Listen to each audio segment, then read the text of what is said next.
Hello friends, welcome to my YouTube channel school of knowledge. आज मैं आपके लिए सूक्ष्म शिक्षण से संबंधित पाठ योजना यानी कि श्याम कौशलों को लेकर आई हूँ। और आज का हमारा कौशल है श्यामपट्ट कौशल। श्यामपट्ट कौशल को ब्लैक बोर्ड स्किल भी कहते हैं। आइए पहले जानते हैं कि श्यामपट्ट कौशल का क्या मतलब होता है। श्यामपट्ट कौशल का मतलब होता है कि जैसे हम स्टूडेंट को प्रकरण पढ़ा रहे हैं क्लास में, तो हम उस प्रकरण को बच्चों को समझाने के लिए मुंह से तो बोलना ही बोलना है, प्लस साथ ही साथ हम क्या करें, उन बच्चों को उन जो भी उनके आंसर आ रहे हैं या उसको समझाने में हम क्या करें, ब्लैक बोर्ड का यूज करें। उनके उत्तरों को तक पहुंचने में हम ब्लैक बोर्ड का यूज करें, ताकि बच्चे जो है सुनने के साथ साथ देख कर भी उस चीज को आसानी से समझ सके। ठीक है, तो ये होता है श्यामपट्ट कौशल। तो श्यामपट्ट कौशल में आपको जाना है ब्लैक बोर्ड के पास। शिक्षण कार्य करते समय पढ़ाने के साथ साथ, पढ़ाने में किस तरह से, मतलब मुंह से बोलने के साथ साथ आपको ब्लैक बोर्ड पर भी आपके जो मुख्य बिंदु हैं, जो स्पष्टीकरण आप करेंगे, उसको ब्लैक बोर्ड पे भी लिखना है। ठीक है, तो आइए देखते हैं कि श्यामपट्ट कौशल के लिए पाठ योजना कैसे तैयार करेंगे। तो जैसा मैंने पहले भी बताया है कि हमारे हर विद्यालय में अपना अपना फॉर्मेट होता है शिक्षण पाठ योजना बनाने का सूक्ष्म शिक्षण से संबंधित। तो ये हमारे विद्यालय का फॉर्मेट था कि हम एक साइड क्या लिखते थे, सूक्ष्म शिक्षण से संबंधित प्रश्न उत्तरों को लिखते थे, और दूसरी तरफ कौशल के घटक लिखते थे। ठीक है, ये दोनों ही चीजें आमने सामने लिखी जाती थी, और हर विद्यालय का अपना अलग अलग होता है। तो ठीक है, आप अपने विद्यालय के हिसाब से कर लीजिएगा। जो दोनों में कॉमन होता है वो होता है क्वेश्चन आंसर। ठीक है, तो क्वेश्चन आंसर किस तरह से बनाएंगे, श्यामपट्ट का प्रकरण किस तरह से तैयार किया जाएगा, वो आपको देखना है। तो ठीक है, तो हमारा आज का प्रकरण है तत्व, यौगिक तथा मिश्रण। तो शुरू करते हैं। तो सबसे ऊपर हम लिखते हैं छात्राध्यापक या छात्राध्यापिका का नाम। विद्यालय का नाम नहीं लिखते हैं, क्योंकि ये जो सूक्ष्म शिक्षण का कार्य होता है वो आपके अपने विद्यालय में होता है, जहाँ से आप बीएड कर रहे हैं या बीटीसी कर रहे हैं। ठीक है, उसके बाद हम एक क्या करते हैं, एक टेबल बनाते हैं जिसके अंतर्गत ये 6 बिंदु होते हैं। दिनांक वो दिनांक होगा जिस दिन आप ये शिक्षण कार्य करेंगे। कक्षा, ये कक्षा 6 का है, विषय विज्ञान है, उप विषय पदार्थ विज्ञान है, चक्र दौड़ अवधि जो है 6 मिनट की होती है। तो आपको मैं बता दूं कि जितने भी कौशल होते हैं उन सबकी अवधि 6 मिनट ही होती है। उसके बाद हम लिखते हैं प्रकरण। तो प्रकरण हमारा आज का है तत्व, यौगिक तथा मिश्रण। ठीक है, विज्ञान का प्रकरण है ये। तो इसके लिए हम क्या करते हैं कि एक टेबल बनाते हैं। टेबल बनाएंगे, उसमें लिखेंगे, ये आपका टेबल है। तो उसमें आपका टेबल में लिखते हैं, सबसे ऊपर में आपका बन जाएगा क्रम संख्या, फिर छात्राध्यापिका कथन, छात्र कथन और श्यामपट्ट कार्य। मतलब मेन जो तीन कॉलम इस तरह से बनेंगे, एक क्रम संख्या का लेके 4 कॉलम हो गए। ठीक है, तो छात्राध्यापिका, जैसे अब आप कुछ भी पढ़ाएंगे तो पहले तो आप उसका कुछ पढ़ा के स्पष्टीकरण देना होगा ना। तो आप एक ऐसा प्रश्न पूछेंगे बच्चों से कि जिसका स्पष्टीकरण आपको देना है। तो हमने शिक्षिका ने प्रश्न कर दिया कि तत्व, यौगिक तथा मिश्रण से आप क्या समझते हैं। तो ठीक है, तो बच्चे, ऐसा तो है नहीं कि बच्चे कुछ नहीं जानते। बच्चे, क्योंकि आपने इसके पहले भी पढ़ा है, तो बच्चे कुछ ना कुछ जरूर जानते हैं।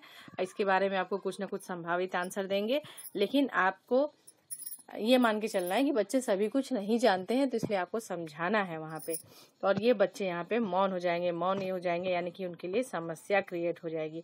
जब बच्चों के सामने समस्या क्रिएट होगी तो आप क्या करेंगे, स्पष्टीकरण देंगे। स्पष्टीकरण देंगे, ठीक है। तो स्पष्टीकरण में क्या है कि तत्व, यौगिक की संसार में पाई जाने वाली समस्त वस्तुओं का निर्माण पदार्थ से हुआ है। ये पदार्थ समान या भिन्न भिन्न प्रकार के तत्वों से मिलकर बने होते हैं। संरचना के आधार पर ये 3 प्रकार के होते हैं। ठीक है, तत्व, यौगिक और मिश्रण। तो पदार्थ के बारे में बता दिया कि पदार्थ जो होते हैं वो तत्व या यौगिक या मिश्रण से मिलकर बने होते हैं, और सभी वस्तु जो होती हैं पदार्थ होती हैं।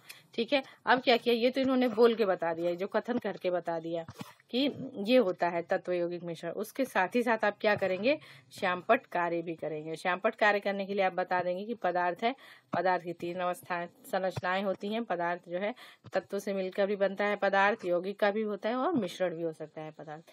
ठीक है, तो ये 3 रूप होते हैं पदार्थ के। तो तत्व क्या होता है, ये जानते हैं कि तत्व क्या होता है।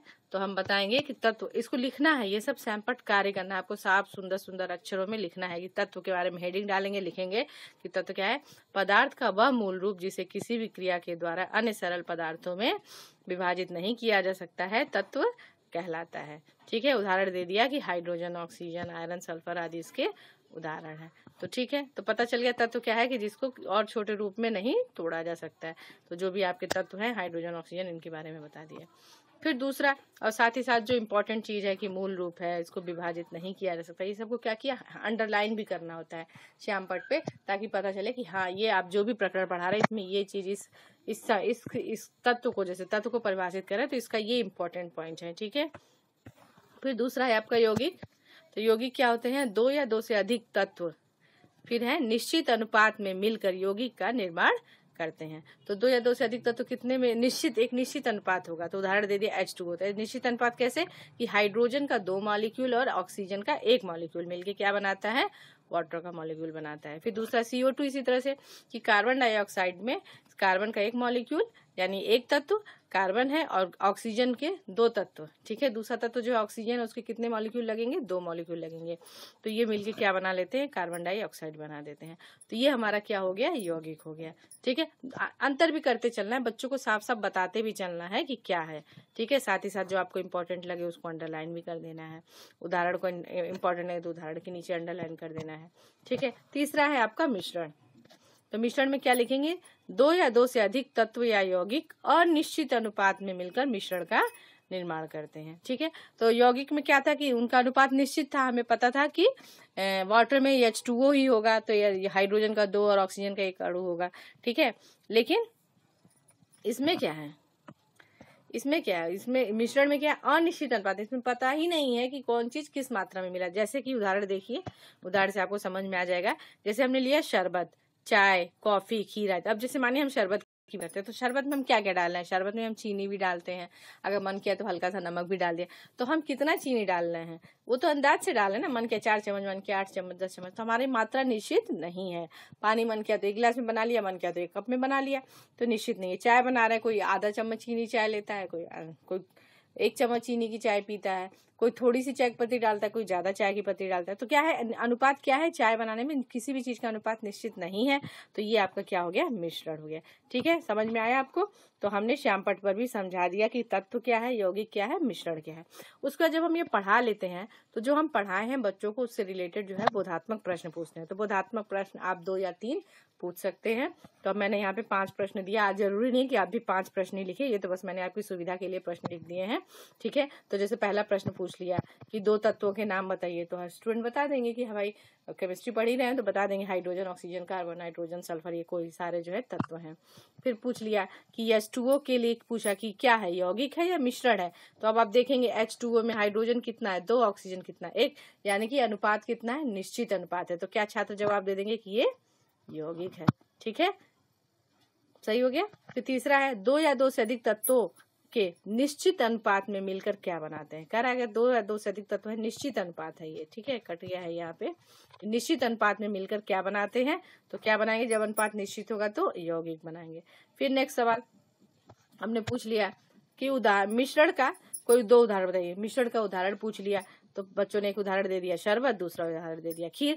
आप अपने हिसाब से अपना जो भी आपको लगे कि नहीं हम ये भी उदाहरण दे सकते हैं, आप अपनी सुविधा के हिसाब से भी उदाहरण दे सकते हैं। ठीक है, फिर हमने एक अगला क्वेश्चन पूछा, चीनी, उसका फॉर्मूला दे दिया हमने कि C12H22O11 यौगिक है या मिश्रण। तो फिर आप देखिए यहाँ पे हमें कंपोजिशन पता है कि कार्बन के 12 मॉलिक्यूल हैं, हाइड्रोजन के 22, ऑक्सीजन के 11 है। तो ये क्या हो गया, एक यौगिक हो गया, क्योंकि उनका अनुपात हमें पता है कि निश्चित अनुपात में है। ठीक है, तो ये हो गया हमारा प्रश्न उत्तर राउंड। ठीक है, किसका, श्यामपट्ट कौशल का। ठीक है, अब उसके बाद आता है नंबर निरीक्षण तालिका का। तो श्यामपट्ट कौशल निरीक्षण तालिका, जैसा कि मैंने बताया, दूसरे पेज पे बनेगा। उसके बाद हम लिखेंगे छात्राध्यापक या छात्राध्यापिका कथन। उसके बाद यहाँ पर भी हम प्रकरण का नाम डालते हैं। ठीक है, उसके बाद हम एक टेबल बनाते हैं जिसके अंतर्गत ये 3 कॉलम होते हैं, क्रम संख्या, कौशल के घटक और साथ ही साथ मूल्यांकन। ठीक है, मूल्यांकन जो होता है आपका हाँ या नहीं में होता है। मूल्यांकन किसका होता है जी, मूल्यांकन आपका होता है। किस बारे में होता है कि आप जो शिक्षण कार्य कर रहे हैं, आपने जो कौशल आप पढ़ा रहे हैं उसके कौशल के घटकों का सही प्रयोग किया है कि नहीं किया है। तो आइए हम देखते हैं कि श्यामपट्ट कौशल के कौन कौन से घटक हैं। तो जो पहला घटक है वो है लिखावट में सुस्पष्टता। मतलब कि आप जब ब्लैक बोर्ड पे लिख रहे हैं तो आपकी लिखावट साफ सुथरा सुंदर अक्षरों में लिख रहे हैं कि नहीं लिख रहे हैं। तो यदि है हाँ तो हाँ पे, अगर नहीं लिखे होंगे तो यहाँ पे टिक हो जाएगा। फिर है श्यामपट्ट कार्य की स्वच्छता पर विशेष ध्यान दिया गया। साफ सुथरा तो लिखा गया, ये नहीं कि एक में गुचुर पुचुर लिख दिया गया है, एक के ऊपर एक चढ़ा के, तो ऐसा नहीं है ना। अगर साफ सुथरा है तो इस पे हाँ, नहीं तो इसमें होगा। ठीक है, फिर दो शब्दों के बीच समुचित स्थान है, और देखा, ये भी देखना है कि दोनों आप जो शब्द लिख रहे हैं उनके बीच प्रॉपर डिस्टेंस है, ये नहीं कि एक के ऊपर एक ओवरलैप किए हुए हैं।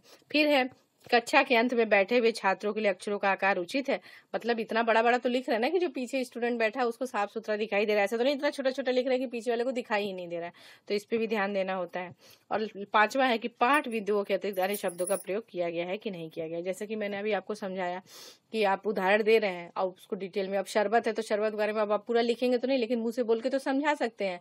चाय के बारे में तो थोड़ा डिस्क्रिप्शन दे सकते हैं ना। तो हर चीज लिखना जरूरी नहीं है, आप कुछ चीजें मुंह से भी बोलनी होती है। तो ये उसी चीज की चर्चा कर रहा है। ठीक है, तो अगर आपका ये सारे पॉइंट्स राइट में होते हैं तो आपका टीचिंग कार्य वेरी गुड। और अगर कहीं सपोज अगर आपके इस वाले पोर्शन में कहीं से भी किसी पॉइंट पे भी टिक लग जाता है तो वहाँ पे आपके शिक्षण कार्य को कहा जाता है कि आपके शिक्षण कार्य में कमियां हैं। और जब आपके शिक्षण कार्य में कमियां होंगी तो आपके जो सहपाठी हैं आपको आलोचना करेंगे और साथ ही साथ उसका सुझाव देंगे कि आप छोटा छोटा लिख रहे हैं, थोड़ा बड़ा लिखिए, या फिर बोलेंगे कि आप साफ साफ नहीं लिख रहे हैं, दो शब्दों के बीच में दूरी प्रॉपर नहीं। तो इस तरह की आपकी आलोचना करेंगे और साथ ही साथ उसको सुझाव देंगे कि इसको कैसे दूर किया जा सकता है। ठीक है, उसके बाद सबसे नीचे लिखते हैं हस्ताक्षर सहपाठी और हस्ताक्षर निरीक्षक का। ठीक है, तो ये था हमारा आज का लेसन प्लान श्यामपट्ट कौशल। फ्रेंड्स, आपको मेरी वीडियो कैसी लगी कमेंट करके जरूर बताइएगा। और अगर आपको मेरी वीडियो अच्छी लगी हो तो इसे लाइक करें, शेयर करें और मेरे चैनल को सब्सक्राइब करें। नेक्स्ट वीडियो में आपसे फिर मुलाकात होगी, तब तक के लिए आप अपना ध्यान रखें। नमस्कार।